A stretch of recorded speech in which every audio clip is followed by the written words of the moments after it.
No ha habido sorpresas en un debate que ya anticipa la batalla electoral en Cataluña. El portavoz socialista defiende que la ley de amnistía servirá para arreglar lo que estropeó el PP y que los catalanes decidirán en las elecciones qué modelo quieren. Si quieren seguir caminando y avanzando juntos o volver a la división y a la confrontación. El 12 de mayo, en Cataluña, darán respuesta a todo esto y ustedes ni aparecen en las quinielas. Feijóo le replica que la amnistía es su misión y pronostica que el gobierno de Sánchez tiene los días contados. El señor Sánchez lo que tiene por delante no es una legislatura, es una agonía. Las catalanas marcarán el inicio del final de este gobierno. Vox dice que el Congreso hoy humilla a los ciudadanos. Hoy a los españoles se les insulta en este hemiciclo y se les dice que son de una clase inferior. Los partidos independentistas dan por descontado que la derecha pondrá obstáculos, pero están satisfechos. Junts saca pecho de los cambios que ha conseguido introducir en la ley. La millor llei d'amnistia possible. Y como Esquerra avisan ya de que esta era una condición necesaria, pero no suficiente. I la següent passa del conflicte polític és l'exercici del dret a l'autodeterminació. En la tribuna estaba Junqueras, que espera que la ley se aplique cuanto antes.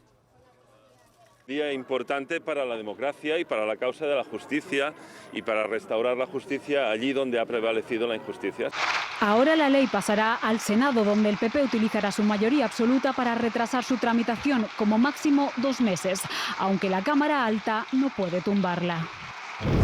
El PP ha sacado ya su conclusión. La legislatura se desmorona y que Pedro Sánchez tiene cada día más problemas. Pero el gobierno no ve peligrar la legislatura. Que nadie se ponga contento con supuestas inestabilidades. 3 años y medio nos quedan de legislatura. Y creen que lo más sensato es aparcar los presupuestos porque algunos grupos estarían más pendientes de la campaña que de negociar. Vimos claro que no era el momento adecuado para una negociación con los grupos independentistas catalanes para presupuestos y que por tanto todo aconsejaba que estuviéramos trabajando en los del 25.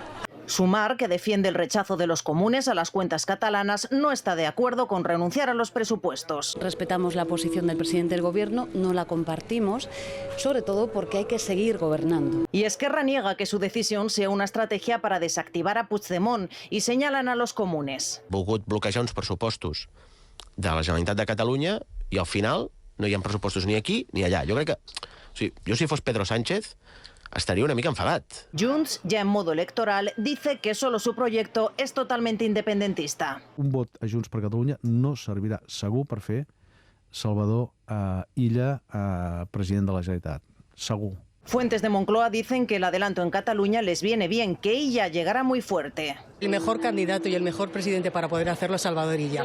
Al PP el adelanto le llega con el candidato sin confirmar. ¿Sería un buen candidato Alejandro Fernández? No voy a hacer comentarios. Alejandro Fernández no está ratificado. Ha tenido varias desavenencias con la dirección del partido. La más sonada, su rechazo a cualquier contacto con Junts. El PP está explorando con Ciudadanos una candidatura conjunta para las catalanas y las europeas.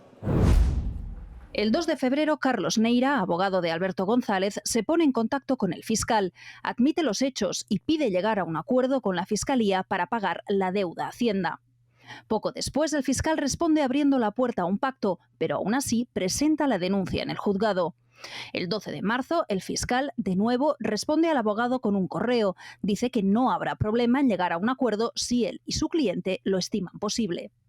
Ayer Ayuso aseguró que era Hacienda quien debía dinero a su pareja. Y no solo no le debe nada, sino que es Hacienda quien le debe los casi 600.000 euros a pagar por intereses. Hoy, en la Asamblea de Madrid, la oposición ha usado los correos entre el fiscal y el abogado de su pareja para llamarla mentirosa.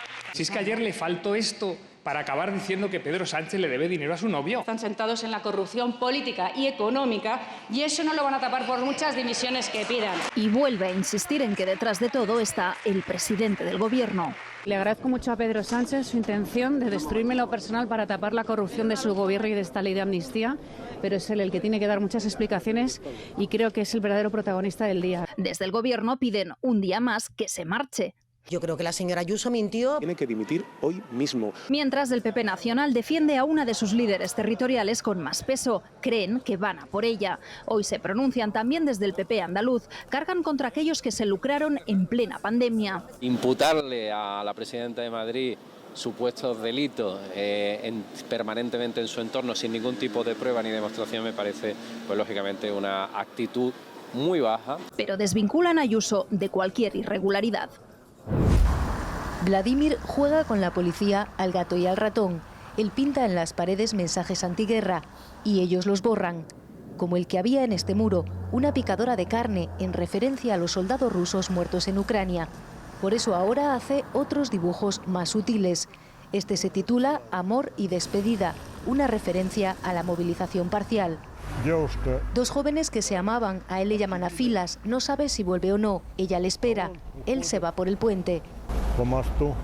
Vladimir lleva años decorando las paredes de su pueblo con murales costumbristas. Con sus denuncias de la represión política estalinista empezaron los problemas y fue a peor con la guerra de Ucrania. Ya le han puesto varias multas acusado de desacreditar al ejército. Tengo 85 años, nos dice, con esa edad da vergüenza tener miedo de algo y más sabiendo que haces lo correcto. Aquí en Rusia hay un goteo constante de personas perseguidas policial y judicialmente por mostrarse públicamente contra la guerra. Los castigos van desde multas, como en el caso de Vladimir, hasta años de cárcel. En su casa nos enseña algunos de los dibujos que le han borrado y otros que conserva sobre lienzo, muchos con referencias a Putin. Tiene carisma, dice, pero cree que su alta popularidad se debe al control férreo de los medios de comunicación. La propaganda tiene efecto, asegura. Nunca hablan de los que resistimos, como mucho lo cuentan como casos aislados. Manipulan la imagen real. Nosotros también vamos a manipular esta imagen para volver a ver en su sitio uno de los murales antiguerra que le han borrado a Vladimir. La distancia más corta entre Alemania y Ucrania, un país en guerra, son menos de 700 kilómetros, 1000 más si hacemos la cuenta hasta territorio ruso. Así de cerca ve el gobierno alemán la amenaza de Putin. Estar preparados es hoy una prioridad. Suspendimos el servicio militar obligatorio en 2011 y estamos estudiando reactivarlo, ha reconocido el ministro de Defensa, que se ha fijado en Suecia. Allí pretenden formar a unas 2000 personas para que ayuden en labores de emergencia en caso de alerta o guerra. Los alemanes empiezan a pensar que la mili está de vuelta. Tiene sentido, pero para nuestra generación sería una medida de gran impacto, nos dice este joven. Y este otro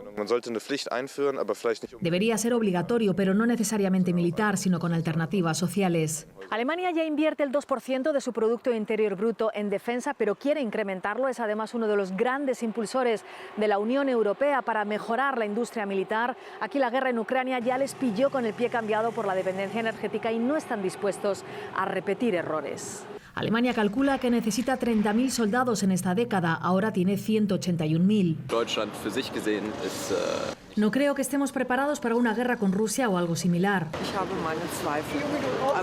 Tengo mis dudas, pero creo que los políticos intentan protegernos. El canciller ha rechazado varias veces el regreso de la mili tal y como se conocía. El ministro le planteará un modelo en 2025.